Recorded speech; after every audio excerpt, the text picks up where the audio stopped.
बोल जय श्री राम, राधे राधे, हर हर महादेव। फुर्सता से निकलनी हसन भाटा बाबा के दर्शन करेला कि अच्छा से दर्शन हो जाए। मिलल ह लोग बहुत सारा, एके गो ट्रैक्टर में, वैसे यहाँ के मजा हुए हई चोटी पर जाए के बाद अपने गई लोग तब बाबा कहाँ बानी अपने के मालूम ही हो कि मेला के हुए फोफी पकौड़ी बेदाम मूंगफली और शाहरुख खान वाला चश्मा देखते चल देनी सन। हमनियो लगे वैसे चश्मा रहा, एक बार ट्राई करनी है कि लेडीज वाला लगा के, कहीं लेडीज तो ना हो जाए, लेकिन ना भनी है।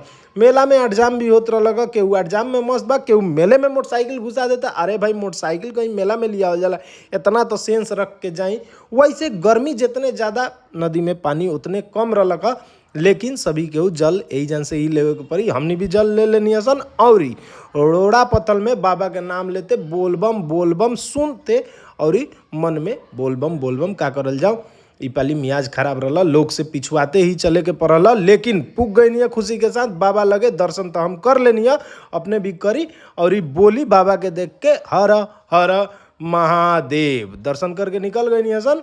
तब बनरा के देखनी हसन, ई भी सागे पात पर सावन में जिंदा बा। वैसे ई सागे पात खाला मजाक मात्र, हमनी के मिल गई भंडारा फ्री के मुफ्त के भोजन प्रसाद कहल जाओ, बड़ा बढ़िया लागल। खा लेनी सन, दुआ दे देनी सन, चिनिया बेदाम खा के ब्लॉग के अंत। Bye bye Tata.